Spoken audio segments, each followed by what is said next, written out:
Recibí el año nuevo sola, sentada al borde de mi cama, con la fiebre ardiéndome en la piel y el reloj marcando la medianoche sin testigos. No hubo abrazos, ni brindis, ni siquiera un mensaje automático en el celular. Solo el sonido de fuegos artificiales lejanos, como recordándome que la vida seguía, en otro lugar. Había preparado algo simple, una copa de sidra y un plato de arroz con pasas, por tradición más que por apetito. Pero terminé dejándolo todo intacto sobre la mesa. El cuerpo me dolía.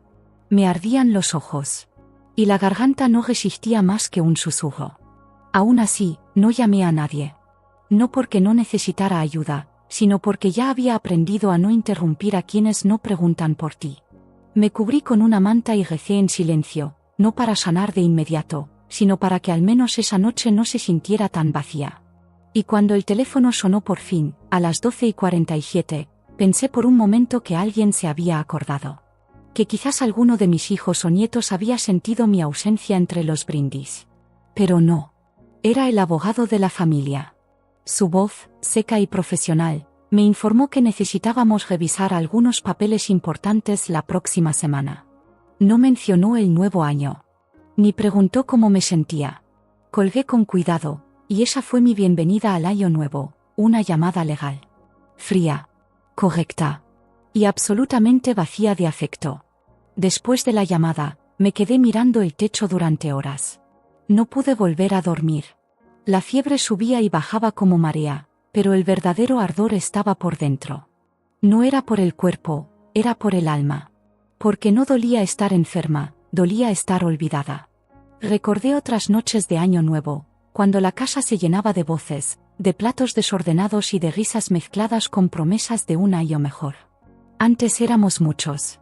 Y aunque nunca fuimos una familia perfecta, al menos nos teníamos.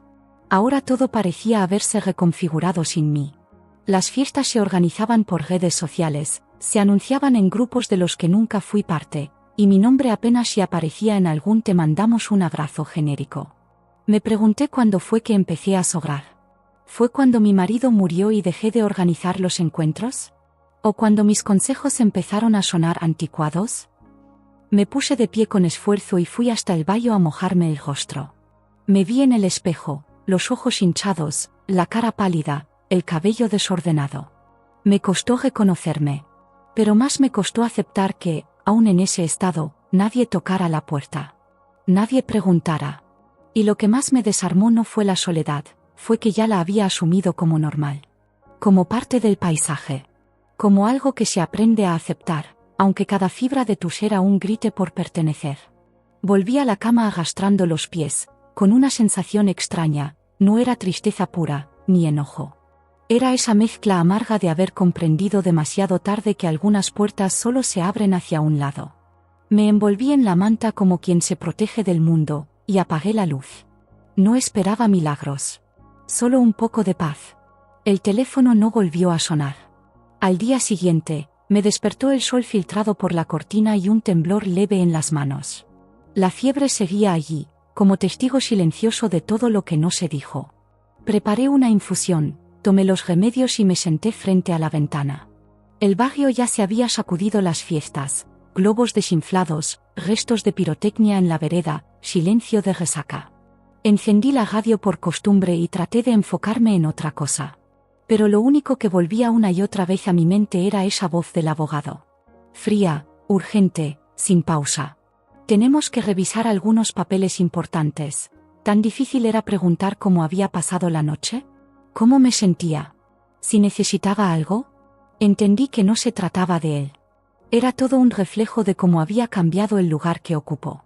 De abuela presente a trámite pendiente. De anfitriona a anexo legal. Y aunque ya lo intuía desde hacía tiempo, esa llamada fue la confirmación oficial. La que no deja espacio para ilusiones. La que convierte la soledad en documento. En hecho. En dato frío. Al día siguiente, me obligué a vestirme.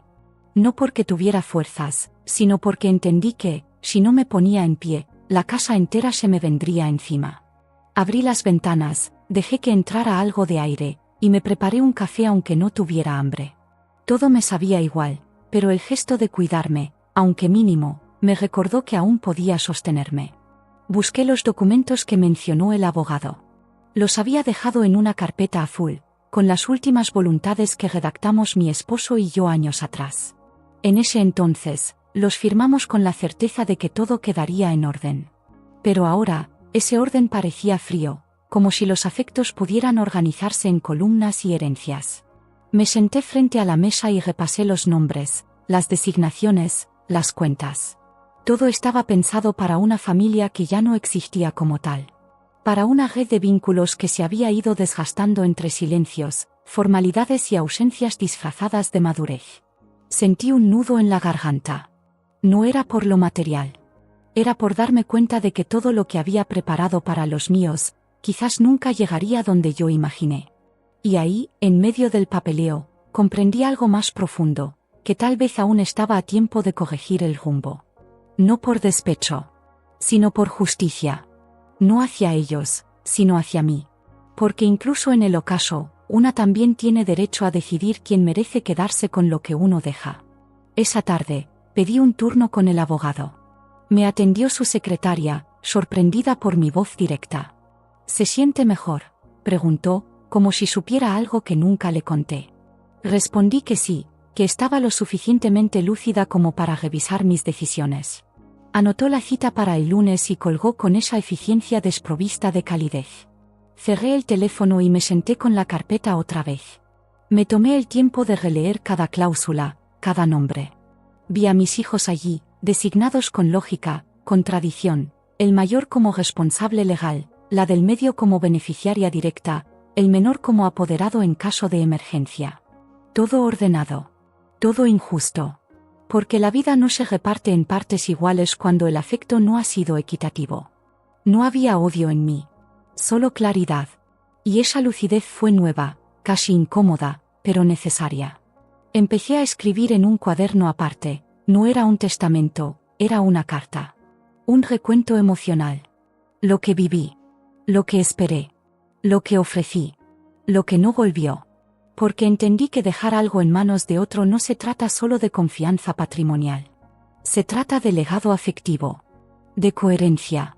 Y ese día, frente a mi propia letra temblorosa, decidí que mi nombre, el que escribí miles de veces con cuidado, no merecía terminar en bocas que ya no lo pronunciaban con amor.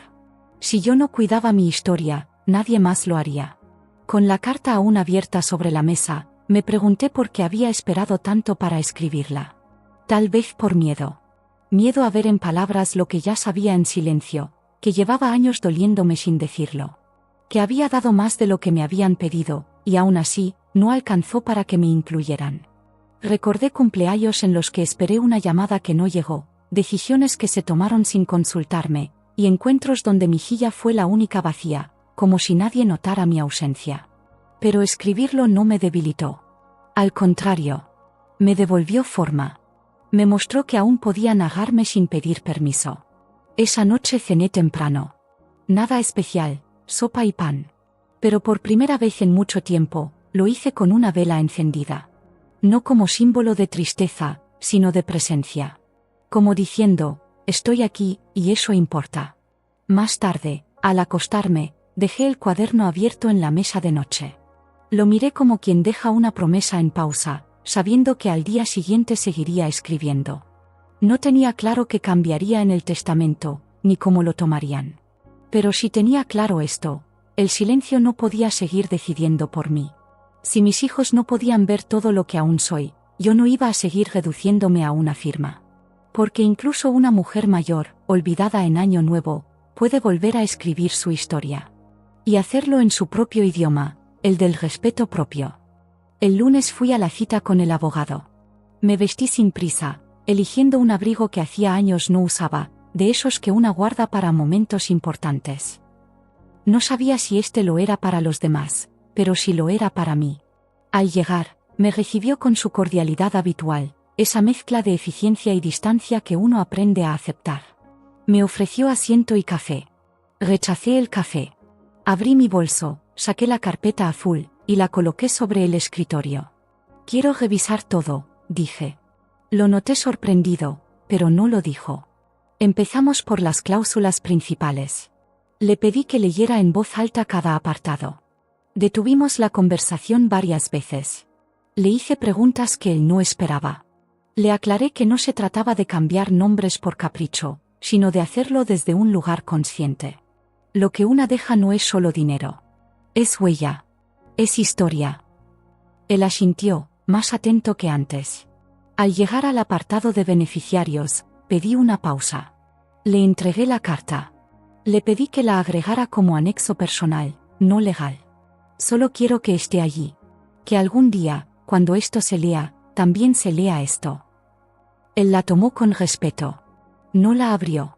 Y agradecí que no lo hiciera. Esa carta no era para él.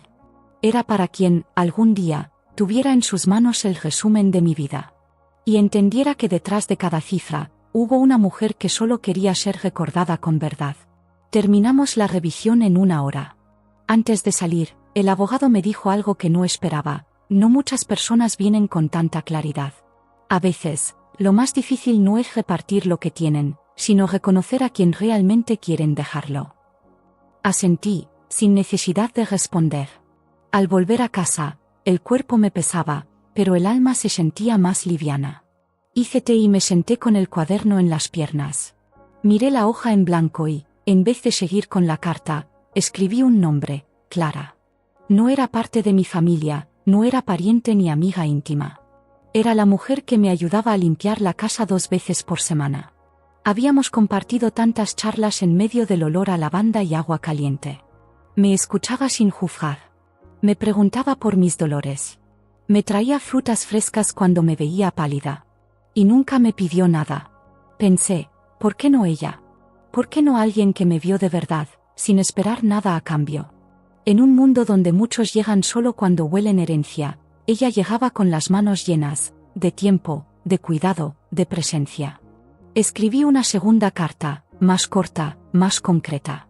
Si estás leyendo esto, es porque quise darte algo que no todos supieron valorar: mi confianza.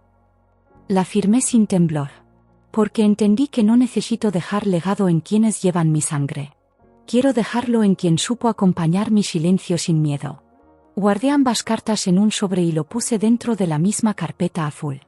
No se lo dije a nadie. No sentí la necesidad. Por primera vez en mucho tiempo, lo que hacía no buscaba aprobación, ni reacción. Era para mí. Esa noche, Clara vino como cada martes. Traía pan recién horneado y una sonrisa que no preguntaba, pero sabía. Me ofrecía preparar la mesa, y mientras cenábamos, hablamos de cosas simples: el clima, una serie nueva, su hijo que había empezado a trabajar.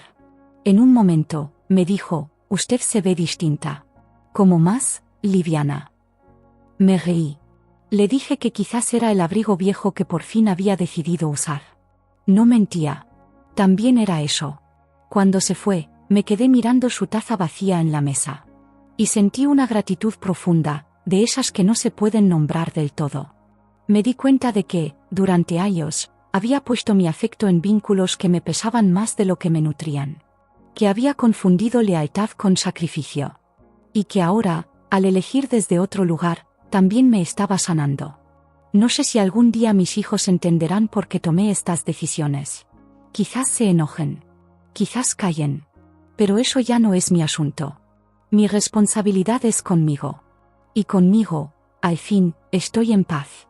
Porque hay silencios que ya no duelen, cuando son elegidos. Y herencias que no se miden en bienes, sino en el modo en que alguien supo vernos cuando nadie más lo hacía. A la mañana siguiente, me desperté temprano y con menos fiebre. No era solo el cuerpo el que mejoraba, era algo más profundo, una sensación de haber recuperado el control sobre mi propia historia. Me preparé un desayuno sencillo y me permití algo que hacía tiempo no hacía: escribir una lista. Pero no de compras ni de tareas. Una lista de nombres. Nombres de personas que estuvieron presentes en los últimos años. No por lazos de sangre, sino por actos. Por gestos. Por estar sin pedir nada a cambio. Al lado de cada nombre, escribí una palabra: llamó, escuchó, vino, ayudó. Mi hija no estaba. Mis nietos tampoco. No me sorprendió. Lo que sí me sorprendió fue ver cuántos otros nombres aparecían. La señora del kiosco que me guardaba el periódico.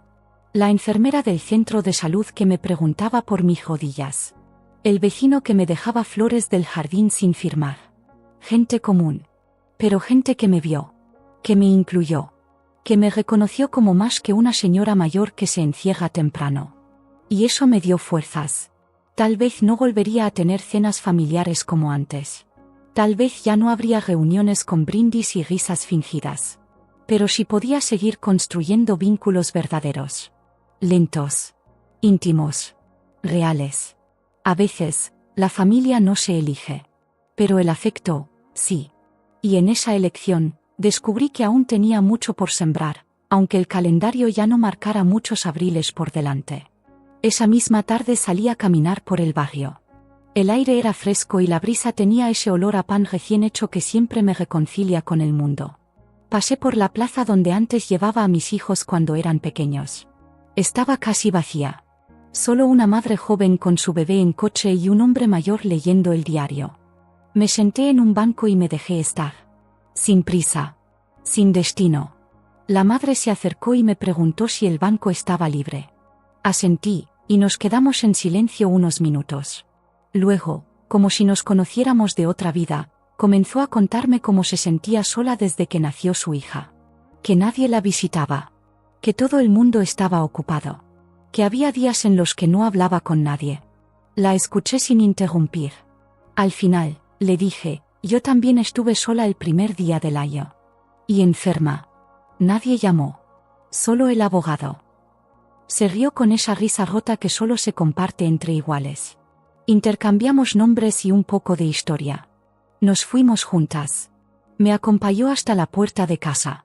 Me dijo, si quiere, le puedo pasar el número. No me gustaría que otra persona pase lo mismo sin alguien que escuche. Le respondí que sí, que me gustaría. No para ayudarla, sino para ayudarnos. Porque a veces, los vínculos más sinceros nacen justo ahí, en el momento exacto en que dejamos de fingir que estamos bien. Esa noche, antes de dormir, recibí un mensaje. Era ella, la madre de la plaza. Gracias por hoy. Dormí a la nena, y por primera vez en semanas, no me sentí invisible. Le respondí con una frase simple, tampoco yo. Dejé el celular a un lado y me permití sonreír en la oscuridad. Había algo profundamente humano en ese cruce tan breve y tan potente. No éramos familia. No nos debíamos nada. Pero nos habíamos visto. Y eso bastaba. Me levanté, fui al cuaderno y anoté su nombre en mi lista. No porque pensara en dejarle algo, sino porque entendí que los afectos también se agradecen por escrito. A veces, escribir es otra forma de abrazar. Al día siguiente, le preparé un pequeño paquete, una manta que nunca llegué a regalar, una caja de té de manzanilla y una nota que decía, para las noches largas, algo de calor. No firmé con mi nombre completo. Solo con una palabra, aquí. Porque eso es lo que más necesitamos a veces. Que alguien esté. Que alguien diga, con actos, aquí estoy. Caminé hasta su casa y dejé el paquete en el portón, sin tocar timbre. No esperaba respuesta. No era un favor, ni un gesto dramático. Era un modo de continuar. De construir. De sanar. Y por primera vez, en mucho tiempo, me fui a dormir sintiendo que, aunque las fiestas pasaran sin mí, todavía había lugares donde yo sí era bienvenida. Hoy amanecí sin fiebre. Mi cuerpo todavía se sentía débil, pero había en mí una fortaleza distinta, más serena. Me preparé un desayuno completo, algo que no hacía desde antes del año nuevo. Mientras comía, me puse a ordenar la casa. No por obligación, sino porque deseaba que el espacio reflejara lo que estaba empezando a sentir por dentro: orden, claridad, calma. Encontré la carpeta azul sobre la mesa, con las cartas ya firmadas y los documentos actualizados. No sentí angustia. Sentí paz. Cada línea escrita era una forma de haber dicho lo que tantas veces me guardé. Lo que dolía no era la vejez ni la soledad. Lo que dolía era haber entregado tanto sin haber dicho, esto también importa. Hoy, todo eso estaba dicho. Me senté en la galería con una manta en las piernas y vi a Clara llegar, como siempre, puntual y silenciosa. Me trajo pan y una sonrisa cálida. Me preguntó cómo me sentía. Le dije que mejor. Me miró y me dijo, No se preocupe. Esta semana no limpia. Hoy le leo. Y lo hizo. Sacó un libro de su bolso, se sentó frente a mí y empezó a leer en voz alta. Su voz llenó la casa con algo que hacía tiempo no escuchaba, afecto sin obligación. Y mientras la escuchaba, entendí que tal vez no podía cambiar lo que me faltó. Pero sí podía cuidar con ternura todo lo que aún me quedaba. Después de la lectura, nos quedamos en silencio. No era incómodo. Era de esos silencios que arropan, que dicen más que cualquier palabra. Clara me sirvió una taza de té y me preguntó si ya había pensado qué hacer con el nuevo año. Me sorprendió la pregunta. Nunca había planeado un año entero. Siempre me ocupaba de sobrevivir día a día, sin espacio para sueños largos. Pero algo en su tono me invitó a imaginar. No sé, le dije. Quizás escribir. O abrir el jardín para quien quiera venir a conversar. Ella sonrió. Sería hermoso. Me miró con esos ojos tranquilos que no juzgan y añadió, usted no lo nota, pero cuando habla, da ganas de quedarse. Me emocionó. Porque esa frase, tan simple, contenía justo lo que me había faltado tantas veces, ser bienvenida, no por obligación, sino por deseo. Esa tarde, comencé a limpiar una parte del jardín que siempre estuvo descuidada. Puse 2 sillas bajo el árbol grande y una mejita en el centro. No era mucho, pero era un comienzo. Quería crear un lugar donde el afecto no tuviera que ser reclamado. Donde las visitas llegaran sin listas ni permisos. Donde la compañía fuera un acto cotidiano. Y mientras barría las hojas secas del suelo, entendí que el verdadero legado no estaba en los papeles que dejé firmados, sino en los espacios que elegí habitar con ternura. Esa noche, encendí una vela y dejé el cuaderno abierto sobre la mesa. No escribí más. Solo lo dejé allí, como quien deja una puerta entreabierta por si alguien quiere asomarse. Desde la ventana, vi las luces del barrio, ahora más lejanas, pero menos amenazantes. No esperaba llamadas. Ni visitas. Ni disculpas tardías. Lo que esperaba, y por fin sentía, era estar en paz conmigo misma. Mi historia no se cerraba con una celebración, ni con una herencia repartida. Se cerraba así, con una taza servida para 2, una carta escrita con la voz temblorosa de quien ya no teme decir lo que sintió, y un rincón de jardín donde el tiempo puede pasar sin apuro. Clara me escribió antes de dormir, mañana le llevo unas plantas para ese rincón nuevo. Le respondí con una palabra, gracias. Pero lo que realmente quería decir era, gracias por no haber esperado a que yo pidiera compañía. Me acosté temprano, con la manta hasta el pecho y una sonrisa pequeña pero honesta. Tal vez el año no empezó como lo soñé, pero todavía estaba a tiempo de sembrar algo distinto. Algo que no dependa de la sangre, ni de las fechas, ni de quien recuerda. Algo que crezca desde el silencio y florezca con presencia. ¿Y tú, a quién elegirías para que lea tu nombre cuando ya no estés para pronunciarlo?